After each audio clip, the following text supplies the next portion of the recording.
Assalamualaikum warahmatullahi wabarakatuh. Apa kabar anak-anak Bapak semua?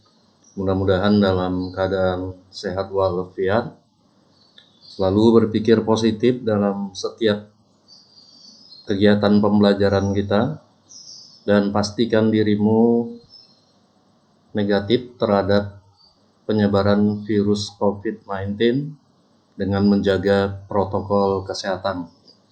Baiklah, pada kesempatan ataupun pertemuan kita yang pertama ini, kita akan membahas tentang kemagnetan dan pemanfaatannya. Materi ini sangat luas sekali, oleh sebab itu nanti akan kita bagi menjadi dua bagian. Bagian yang pertama, kita akan membahas mengenai pengertian magnet. Kemudian selanjutnya klasifikasi magnet, sifat-sifat magnet, cara membuat magnet, menentukan kutub magnet, mendiskusikan tentang kemagnetan bumi, kemudian hewan-hewan yang memanfaatkan kemagnetan bumi. Baik, kita mulai dari apa itu magnet. Magnet itu sebenarnya sudah lama dikenal pada zaman Yunani kuno dan Cina kuno. Itu dikenal dengan nama lodestone atau besi berani. Jadi kalau kita perhatikan gambar, inilah magnet yang berupa batuan mineral magnetik dengan senyawa kimia Fe3O4. Kata magnet itu berasal dari Asia, yaitu Magnesia. Bangsa Yunani menemukan sifat magnet di Magnesia itu dari batuan yang dapat menarik biji besi. Kemudian secara historis atau sejarah, ilmuwan Cina adalah yang pertama sekali memanfaatkan magnet, yaitu dalam bentuk kompas atau penunjuk arah. Jadi dapat kita buat definisi daripada magnet, yaitu adalah benda yang mempunyai kemampuan untuk menarik benda tertentu yang terbuat dari logam. Kemampuan yang dimaksud di sini, ya dia memiliki sifat kemagnetan. Jadi bisa juga diartikan magnet itu adalah benda yang memiliki sifat kemagnetan. Sifat kemagnetan itu artinya adalah sifat tarikan magnet terhadap benda lain. Selanjutnya kita akan membahas klasifikasi baik bahan magnet maupun magnetnya. Yang pertama yaitu berdasarkan sifat kemagnetan. Bahan magnet itu dibagi menjadi dua kelompok besar. Yang pertama, bahan magnetik. Bahan magnetik ini adalah bahan yang terpengaruh oleh magnet. Jadi dia bisa ditarik oleh magnet ataupun bisa juga ditolak oleh magnet. Bahan magnetik ini terbagi menjadi tiga. Yang pertama feromagnetik, paramagnetik, kemudian diamagnetik. Apa perbedaan tiga bahan ini? Feromagnetik itu benda yang ditarik kuat oleh magnet. Contohnya baja, besi, nikel, kobalt. Baja kalau kita dekatkan dengan magnet, maka baja ini akan ditarik kuat oleh magnet. Bahan seperti ini sangat bagus sekali untuk dijadikan magnet.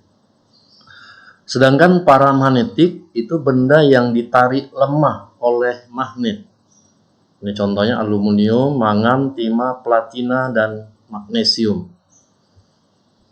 Jadi sederhananya kalau aluminium ini kita dekatkan dengan magnet, dia masih ditarik juga oleh magnet tapi dalam tarikan yang lemah. Bahan ini ya bisa dijadikan magnet tapi memiliki sifat kemagnetan yang lemah. Sedangkan yang ketiga adalah diamagnetik.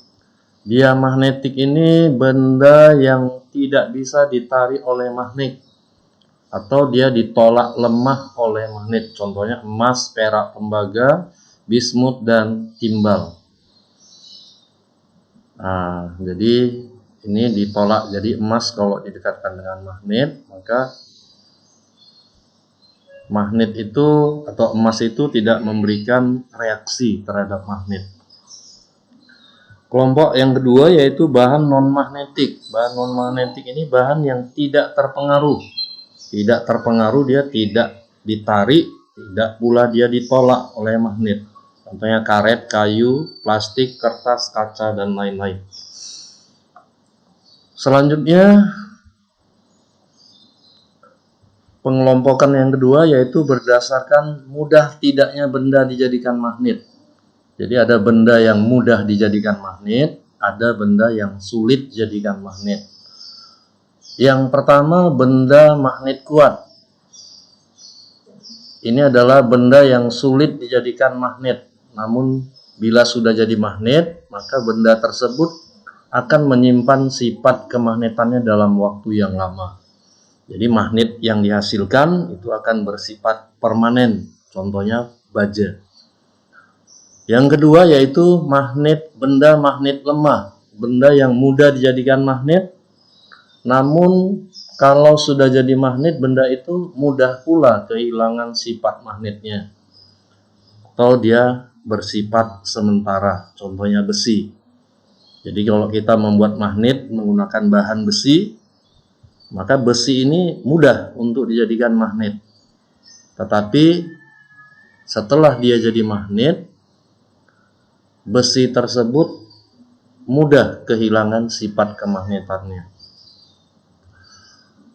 Pengelompokan yang ketiga yaitu berdasarkan bentuknya. Magnet itu dapat dikelompokkan menjadi 7.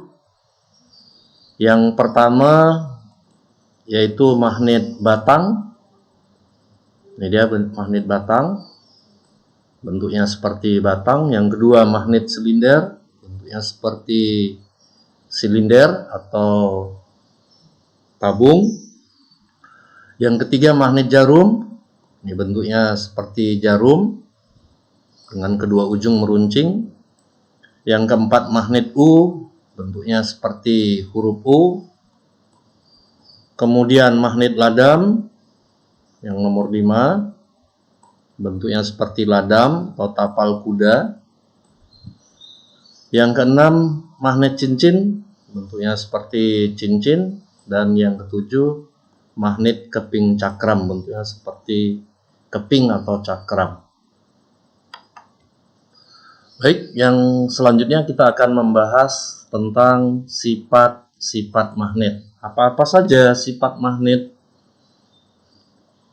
Yang pertama, setiap magnet itu tersusun atas magnet-magnet kecil yang disebut dengan magnet elementer, yang susunannya teratur. Jadi kalau ini sebuah magnet, ada kutubnya, kutub selatan, kutub utara, maka di bagian dalam magnet ini akan tersusun magnet-magnet elementer yang susunannya teratur.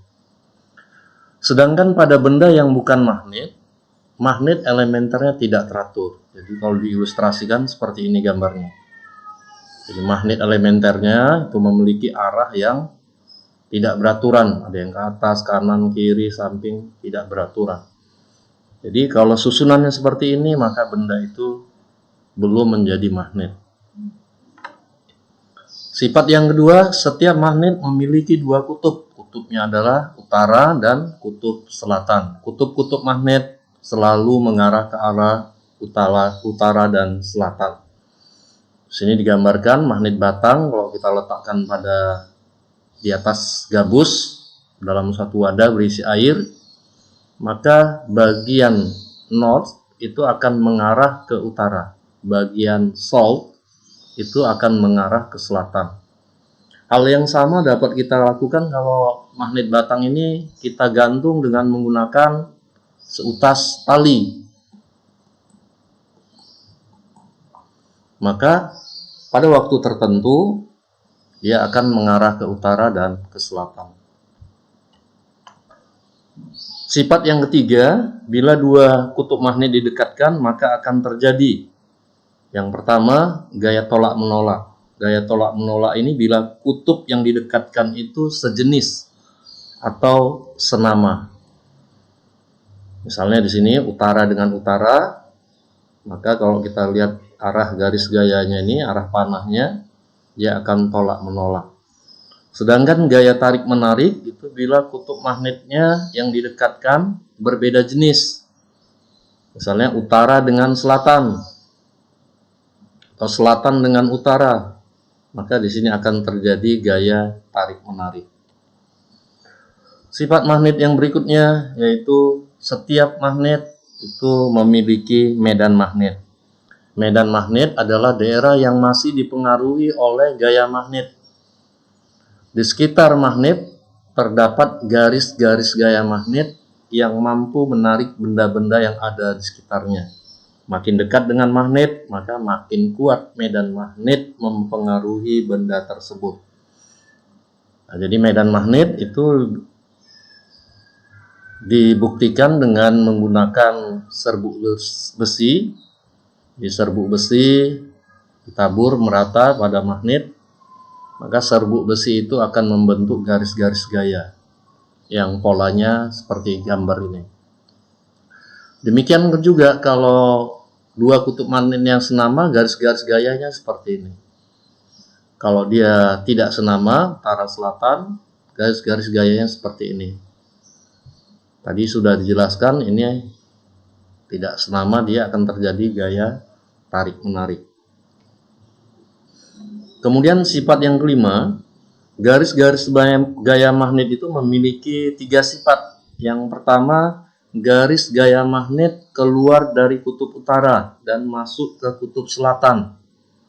Ini kalau kita perhatikan gambar, utara, arah garis gayanya itu keluar dari kutub utara, masuk ke dalam kutub selatan.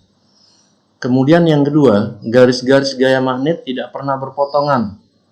Yang ketiga, tempat yang mempunyai garis gaya magnet yang rapat menunjukkan medan magnetnya kuat. Sedangkan tempat yang mempunyai garis gaya magnet yang renggang menunjukkan medan magnetnya lemah. Misalnya kalau di sini ini agak renggang, berarti medan magnetnya lemah. Nah, kalau di sini dekat dengan kutub magnet, garis gayanya rapat, maka medan magnetnya kuat. Terakhir, sifat magnet dapat hilang disebabkan beberapa hal. Yang pertama, dipukul atau dibanting. Yang kedua, dibakar. Yang ketiga, dialiri arus AC atau bolak-balik. Kenapa 3 hal ini bisa menyebabkan magnet kehilangan sifat kemagnetannya? Kembali lagi tentang magnet elementer, ketika dipukul atau dibanting, maka susunan magnet elementer yang terdapat pada magnet yang tadinya beraturan menjadi tidak beraturan. Demikian juga kalau dia dibakar ataupun dialiri arus AC atau arus bolak-balik. Berikutnya kita akan membahas cara membuat magnet. Sebelum sampai ke sana, perlu Bapak jelaskan di sini bahwasannya magnet itu ada yang bersifat alami, ada yang bersifat alami, ada yang bisa dibuat oleh manusia. Yang alami disebut magnet alam, sedangkan yang dibuat oleh manusia disebut magnet buatan. Ada 3 cara membuat magnet. Yang pertama, konduksi. Nah, ini kalau di buku IPA kita, konduksi ini sebenarnya tidak ada ya. Cuman ini untuk menambah pengetahuan wawasan. Apa itu konduksi? Yaitu menyentuh suatu magnet pada salah satu kutubnya pada benda yang akan dijadikan magnet. Ini magnet, ini benda yang akan dijadikan magnet, misalnya besi. Maka pada saat magnet menyentuh besi akan menyebabkan susunan magnet elementer yang tadinya tidak teratur menjadi teratur. Jadi kalau sudah teratur gini berarti sudah menjadi magnet. Dia bisa menarik, misalnya kalau di sini ada paku, maka dia akan bisa menarik paku. Menentukan kutubnya, kalau di sini adalah kutub utara, maka di sini adalah kutub selatan. Sedangkan di bagian lainnya, ujung lainnya adalah kutub utara. Jadi selatan, utara, selatan, utara. Utara selatan itu terjadi gaya tarik-menarik. Yang kedua dengan cara induksi. Induksi itu mendekatkan suatu magnet pada salah satu kutubnya pada benda yang akan dijadikan magnet. Mendekatkan. Mendekatkan di sini berarti tidak bersentuhan, ada jarak. Ketika benda yang didekatkan dengan magnet, maka magnet elementer yang tadinya tidak beraturan, menjadi beraturan. Maka dia kalau sudah beraturan gini magnet elementernya, maka dia akan berubah menjadi magnet. Penentuan kutubnya kalau di sini utara ini adalah selatan dan di bagian ujung lainnya adalah utara. Pada ujian-ujian nasional sering ditampilkan gambar seperti ini. Jadi ada magnet, kemudian ada besi, kemudian di bagian ujung dari besi itu menempel paku. Maka besi atau baja ini sudah bersifat magnet. Kenapa dia bersifat magnet? Karena magnet ini akan mempengaruhi besi sehingga magnet elementer yang tadinya tidak teratur menjadi teratur. Penentuan kutubnya sama seperti tadi. Ini adalah utara, terjadi gaya tarik-menarik. Dan ini adalah kutub selatannya. Cara yang ketiga yaitu menggosok. Menggosok di sini yaitu magnet digosok pada benda yang akan dijadikan magnet secara berulang-ulang dan arah yang sama. Maka benda yang digosok dengan magnet akan berubah menjadi magnet karena magnet elementernya sudah teratur. Yang perlu diingat dari cara ketiga ini, menggosok, bagian benda yang disentuh magnet terlebih dahulu itu akan menjadi kutub yang sama dengan kutub magnet yang menyentuhnya. Nah, coba perhatikan gambar. Ini kutub utara daripada magnet. Arah gosokan ke kanan. Maka di bagian kiri ini itu akan menjadi kutub utara, sedangkan yang bagian ini akan menjadi kutub selatan. Jadi harus digosok berulang-ulang dengan arah yang searah, nggak boleh bolak-balik. Nanti magnet elementernya susunannya tidak teratur. Kalau searah, maka susunan magnet elementernya menjadi teratur. Demikian juga kalau seperti ini. Nah, ini kutub magnet yang digesekkan pada benda yang akan dijadikan magnet adalah kutub selatan. Maka ini akan menjadi kutub selatan. Sedangkan ini akan menjadi kutub utara. Sehingga susunan magnet elementernya menjadi teratur. Yang ini demikian juga. Ini yang pertama, menyentuh benda yang akan dijadikan magnet adalah kutub utara, maka di sini adalah utaranya. Oke, selanjutnya kita masuk cara yang terakhir, yang keempat, yaitu elektromagnetik. Elektromagnetik itu melilitkan besi atau baja dengan kawat pengantar, kemudian dialiri arus DC atau arus searah. Maka besi atau baja tadi akan memiliki sifat magnet. Sifat magnet elektromagnetik itu bersifat sementara. Artinya, sifat magnetnya akan hilang jika arus listrik diputuskan. Nah, seperti ini, kalau arus mengalir, maka akan menjadi magnet. Besi atau baja ini akan menjadi magnet. Ini adalah kutub positif yang garis panjang. Ini yang garis pendek adalah negatif. Nah, ini adalah tegangannya. Arus mengalir dari kutub positif ke arah kutub negatif. Untuk memperbesar sifat magnet dari elektromagnetik dapat dilakukan dengan 3 cara. Yang pertama, memperbesar arus. Ini dia arusnya, arus DC-nya diperbesar. Misalnya kita menggunakan satu baterai 1,5 volt. Kalau kita ubah menjadi 2 baterai, berarti 3 volt jadinya, maka sifat magnet yang dihasilkan akan semakin lebih kuat. Yang kedua, menambah jumlah lilitan. Nah, ini kalau lilitannya ditambah, maka sifat magnetnya juga akan bertambah. Yang ketiga, memasukkan besi lunak sebagai inti kumparan. Ini misalnya kita masukkan besi, maka sifat magnetnya akan semakin bertambah. Bisa nggak terbentuk magnet kalau besi ini kita ganti dengan pensil? Ya bisa, tetapi sifat kemagnetan yang dihasilkan itu lebih kecil.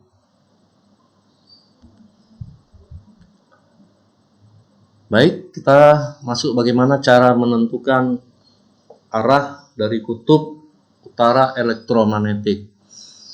Menentukan arah pada elektromagnetik itu bisa menggunakan kaidah tangan kanan. Keempat jari menunjukkan arah arus listrik, sedangkan ibu jari atau jempol menunjukkan arah kutub utara.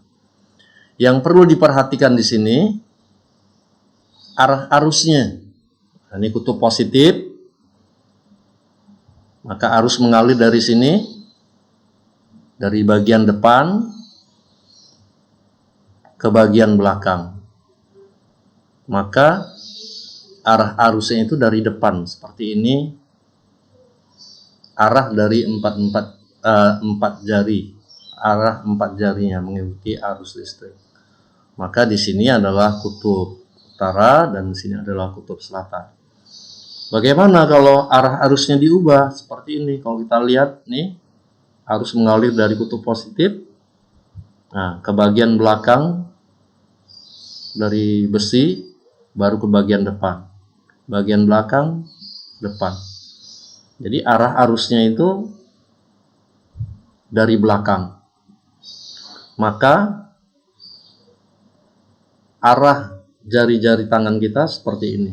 Ini ibu jarinya seperti ini. Kalau ibu jari berada di bagian kanan, maka ini akan menjadi kutub utara dan bagian ujung lainnya akan menjadi kutub selatan. Oke, sekarang kita masuk pada kemagnetan bumi. Kemagnetan bumi ini artinya bumi kita itu adalah magnet yang sangat besar. Pertanyaan pertama, pernahkah melihat kompas? Kalau kita perhatikan, jarum kompas itu selalu menunjuk ke arah utara dan selatan. Mengapa? Tentu ini ada sebabnya. Pasti ada gaya tarik-menarik antara jarum kompas dengan magnet. Nah, magnet yang menarik itu, terjadi gaya tarik-menarik itulah yang disebut dengan magnet bumi.